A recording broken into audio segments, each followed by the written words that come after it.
medium natin. Ito ang kailangan po natin para makapagpatubo tayo ng hydroponics natin. At kasama na rin dito ang seed. Anong seed po kaya ito ng ano? Ng lettuce. So mostly, ang ginagawa natin sa hydroponics ay lettuce. So yung nutrient solutions natin, meron na po siya nitrogen, phosphorus, calcium, and magnesium. Okay? And then dito sa growing medium, pinakita ko mga coco peat, terracool, may clay pebbles, then may sponge din po yan.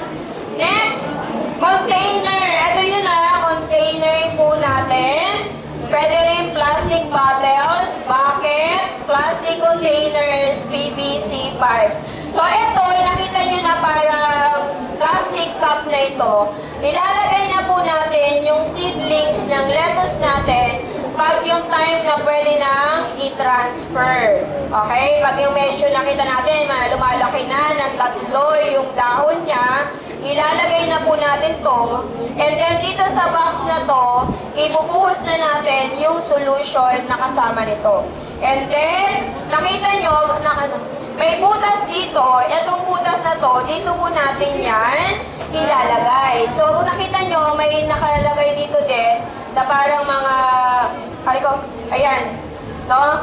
Kasi para yung kanyang water solution ay makuha ng ating lettuce. Okay? Ganun ang mangyayari doon. Next, ano ba yung plant na pwede natin gamitin as hydroponics? So, kailangan natin ng lettuce, pwede rin ang pechay, mustasa. Familiar ba kayo sa mustasa? Okay, spinach. Spinach. Kumakain kayo ng spinach, di ba? Yung sa pizza, yung spinach natin. Herbs, any types of herbs, pwede rin po yan. And of course, tomatoes. Ano yung tomatoes natin? Ano ang tomatoes sa Tagalog? Okay, yung kamatis po natin. Okay? Ano pa yung kailangan natin? Of course, the sunlight. Kailangan natin ng sunlight, pero hindi naman as in, hindi kailangan na direct sunlight, yung parang tirik na tirik yung araw, doon natin ilalagay itong ating hydroponics. Hindi po ganun So at least kahit na dyan sa lugar natin na yan, sa room na ito, doon sa may gilid ng bintana, pwede natin ilagay itong box na to. Okay? So kung wala tayong sunlight, pwede tayong gumamit ng LED. Familiar kayo sa LED? Okay. So yun para yun na magbibigay ng liwanag at init para doon sa lettuce natin. Okay. So how does hydroponics work? Paano ba ito mangyayari? Paano ito magiging malabo ang ating lettuce? Okay. Number one is, ito na yung paano natin gagawin pero hindi na natin ito ititimplang kasi wala pa naman po tayong punda. Okay? Mapakita ko na lang sa inyo paano ba magmi-mix ng vermicast at saka ng coco peat. So, kailangan natin yung water is mixed with nutrients. Ito na po yun. Then, number two, the nutrient solution is placed inside a container. Ilalagay na po natin ang ating water solution dito sa ating container. And then, the plant's roots absorb the nutrient-rich water. Pag yun ay yung time na na-transplant na po natin ang lettuce dito sa ating plastic cup. Pero for the meantime, maglalagay muna tayo ng mixture ng ating medium soil dito, tapos saka natin lalagyan ng tig-iisang buton ng lettuce. Isa lang ang kailangan nating ilagay at sa ibabaw lang po yun. Okay? Then, the plant receives everything it needs to grow. Pag nandun na, nailagay na natin sa solution, na-transplant na natin, hihintay lang tayo ng ilang days para lumago ang ating tanim. Okay, ano ang advantage naman? Sa tingin nyo, ano ba yung advantages ng hydroponics? So, unang-una, it saves water. Hindi nyo na kailangan everyday ay magdilig dyan ng halaman. Kasi nga, solution na po tayong ginamit dito. Papalitan na lang natin yan every 2 days. Okay?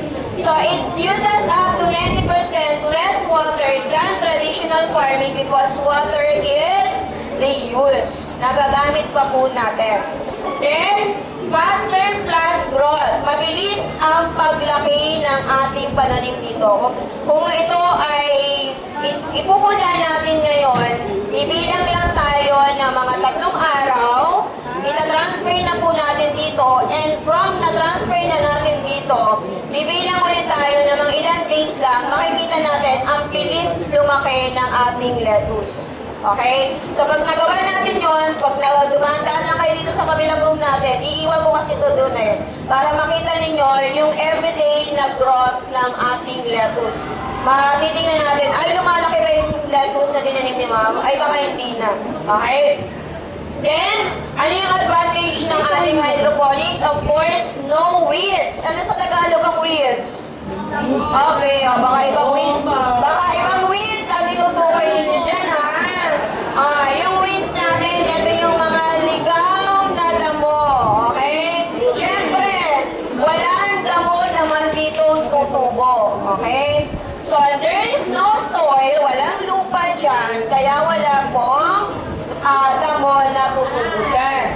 Okay, next, can be done anywhere. Kahit saan. Sa bahay nyo, pwede kayong maggawa, nag-start ng ganito. Bumili lang kayo. Ito ay nabili ko sa Shopee ng nasa 500 plus. Yun nga lang, ang disadvantage nito ay medyo mahal ng konti.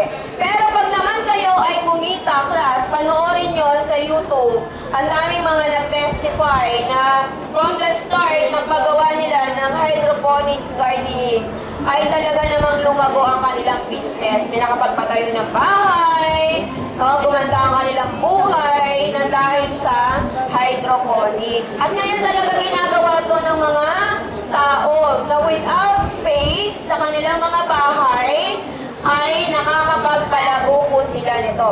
So, suitable for homes, schools, sa rooftops, and small places po natin. Okay, then, cleaner gardening. Mas malinis nga itong tingnan. Kasi nga, wala pong soil na involved dito. Okay, kaya siya malinis.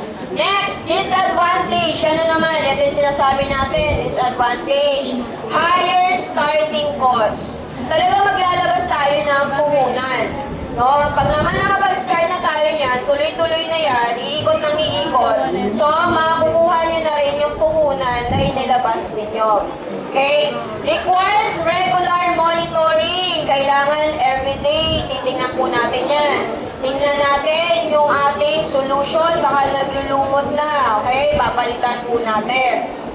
Water quality needs electricity for some system. Yung iba, gumagamit ng electricity. Alam naman natin ngayon, ang taas ng kuryente. So, dadagdag pa yun sa gastos natin.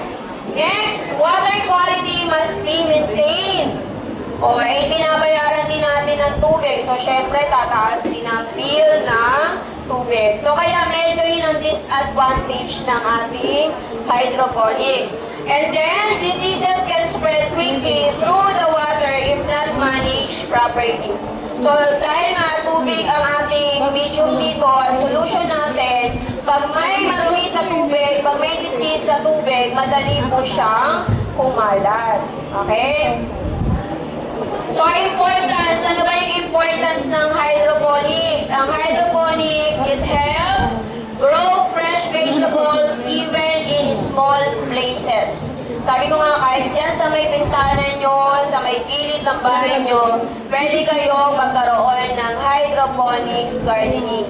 Pwede nga yung isabit nyo lang eh. No? Tapos, yun lang, doon nyo lang siya iwan. And then, produce food in urban areas. Nagbibigay syempre ng pagkain ito.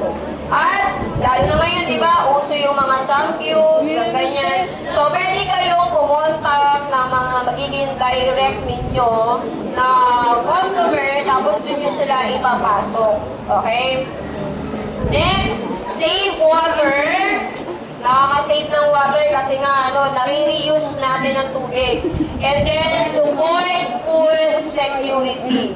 O, pag may tanim kayong lettuce, may pechay kayo, tomatoes, o pwede na tayong mabuhay. Pwede na kayong kumain kung kayo ay magugutom man. Okay? So, yan ang importance natin. And then, practice environmentally friendly farming. Okay? Kasi, di ba, wala tayong isipin dito. Mayroon na tayong solution, mayroon dyan lang sa gilid, ayan. Para na tayo, hindi na tayo pupunta kung saan pa man, malayo, ma-aksidente pa kayo dyan. Okay? So, ngayon, papakita lang natin, pag-iabot mo nga nung, ano ang pangalan na ito? Card, okay. Ilalaki ito, pogi ka ng matipid eh. Matipid ba? Oo, di ba? Okay, ito yung coco pit natin. Baka may gunting ka dyan. Alam niyo ba yung coco pit kung saan ang galing to? Ito kailangan ay sterilize. Sterilize po to. Ibig sabihin, niluluto po ito sa apoy para maging sterilize. Ito ay galing sa mga niyog po natin. Hoy, good. Talaga naman, dagdag ako, ka rin dyan Okay, so magaluin lang natin to. Ayan, ganito yung mixture ng coco pit, Baka hindi pa po kayo nakakita. Yung alam niyo sa bunod ng nyog. Ayan, ganito po yun, Ayan, ganito, coco pit natin. And then, ito naman ay vermicast. Saan naman galing ang vermicast? Saan galing to? Yung mga grade 7, nasa nasa agriculture. Ano ang pinagmula ng vermicast natin? Ito yung mga mga uod na nalalagyan kayo ng lupa dyan. Okay, i-mix lang natin to. Mix lang po tayo. Kailangan ay naka-mix na maayos. Okay? Saglit na lang, matatapos na tayo. Tayo naman talaga, huli lang, Konting minuto lang hiningi natin. Okay, and then, ito yung ating seedling. Anong tawag natin dito? Okay, this is the seedling tray. Lalagyan natin siya ng mixture natin ng coco pit and vermicast. So, ganyan, papantay-pantayin lang natin yung butas. Lagyan na natin lahat para malay nyo, pag mayroon tayong tubo na lettuce, bili na lang kayo sa akin, Binibenta pala ni ma'am. Aba, syempre, 500 ang puhunan ni ma'am. Ano kayo? So, ayan, puliin lang natin. Pag nadaan lang kayo sa room, titingnan ninyo. Ayan. So, pag puno na, ganito na yung itsura niya na, mga grade 7 sa likod. Ganito na po ang itsura nito, Tapos, saka tayo maglalagay ng isang seed ng lettuce. Isa lang. Kasi yung isang seed tray, para lang talaga yan sa isang buto. Para maano, anong purpose nun? Bakit isa lang? Para ano po? Para maganda ang tubo. Ano pa? Para hindi dikit-dikit. Yes, ikaw anak. Ay, nasabi na ba? Ano ba yan? Ang bilis namang masabi. Ano ba? Wala nang iba? Ayaw naman magpabukas nitong seed na to. So, lalagyan lang natin ayan. Tingnan natin ang buto. Ay, ganito pala. Ay, ito ang buto ng lettuce. So, ito pala ang buto ng lettuce. Napakaliit naman ito. Hindi, isang buto nga lang lalagay natin Kaya parang ang hirap naman itong Lagay lang natin daw sa ibabaw. Ayan. Kailangan ay sa ibabaw lang ng ating mixture ng soil. Hindi makita rin. Ayan. Tapos, anuin lang natin to. Nilagdagan mo na para siguradong tutubo. Minsan kasi minsan ganito, pag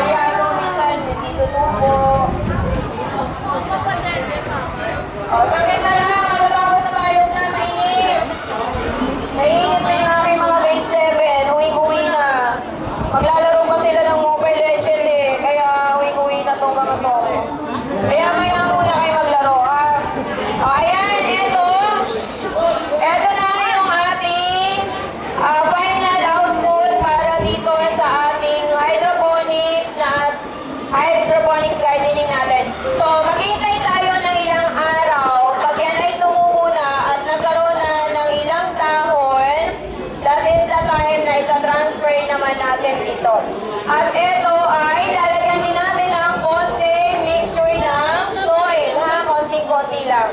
And then, pag nabugat na po ito, lalabas dito yung ugat, kaya parang may mga guhit or mga sira dito ng konti, no? Dito yan lalabas yung mga ugat ng ating lettuce. Tapos yung ugat nun, i-absorb niya yung solution na naman galing dito sa ating container. Okay? O, may tanong po ba kayo? Naiintindihan ba?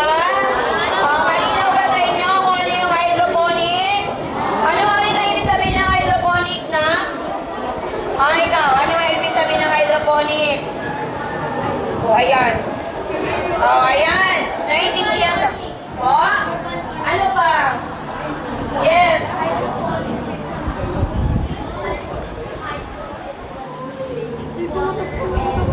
Okay, hydro, from the Greek word,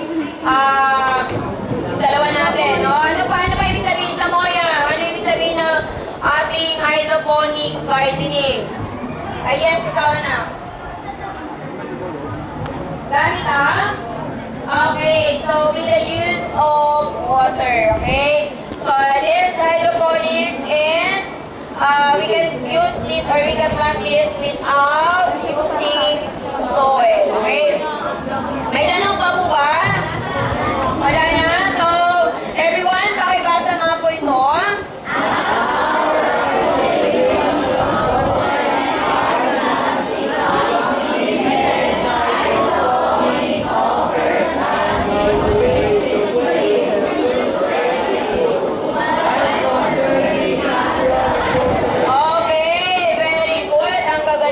Talagang magpasalila, okay?